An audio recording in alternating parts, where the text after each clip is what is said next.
Hey, I'm Nathan from natesminiatures, and today I design, sculpt, and print my own Warhammer miniature.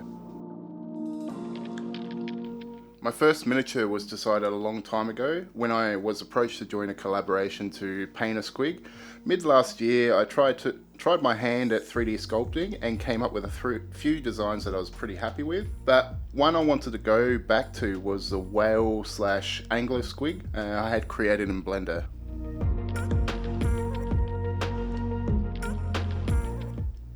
I wanted the whale squig to, of course, have traits that we all know: big body, massive teeth with tiny eyes. I wanted it to be a compact design, something hulking with muscle, not a fast swimmer by any means, but something with a burst of speed. It would lie in wait around swampy terrain hidden in murky water.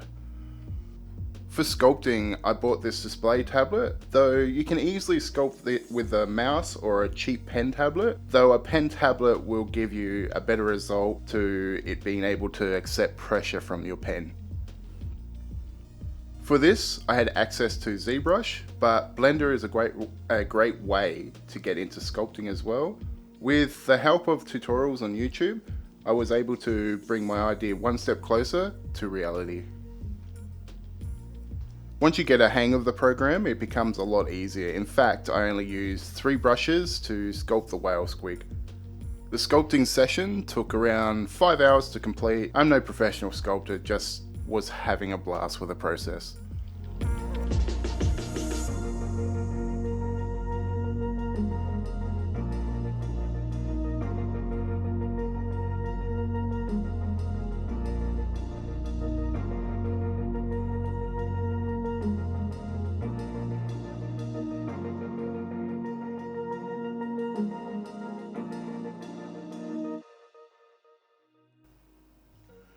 Let's talk about printing, shall we? Once I saved my file as an STL, I needed to get to supporting the model. This bit will help the model adhere to the build plate of the resin printer. Supports are also there so when the model is printing, it doesn't tip over, rock and whatnot. But there is an actual science to supporting and does take a little bit longer to get used to than you would think. Most programs you have an idea of where to put the basic support, but then it is a good idea to do a little research on how to go about it.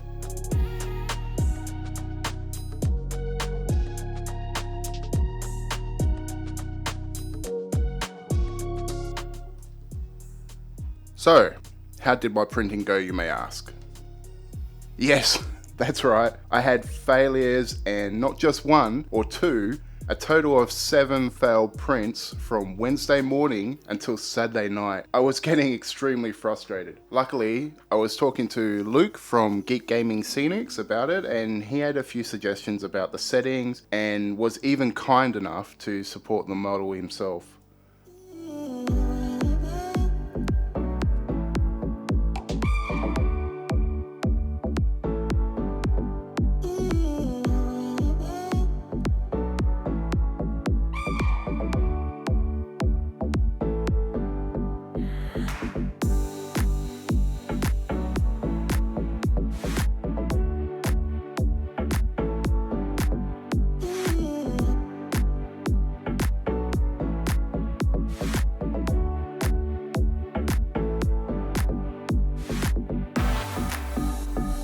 It finally printed. To say I was overjoyed with this would be an understatement. And also to see my sculpt in my hand was an amazing feeling. If you are on the fence about it or feel like you can't do it, all I can say is please give it a go. Even if it does not turn out the way you want it, the main thing is getting that practice in.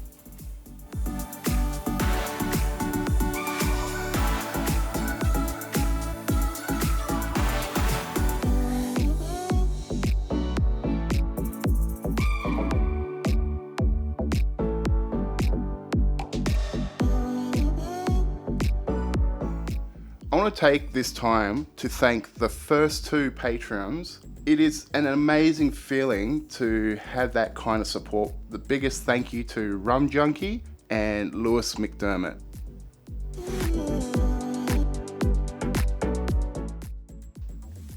If you would also like to help out the channel, the Patreon link is in the description. I will have the Discord group up soon. I am just finalizing everything to make sure I have everything set up right. Also, before we finish, as you can see on this graph right here, just a small percentage of my viewers are actually subscribed.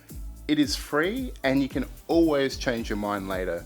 With all that out of the way, please see the description down below for the link to the whale squig file so you can print it out yourself. And from me to you, thank you for watching. Cheers, guys.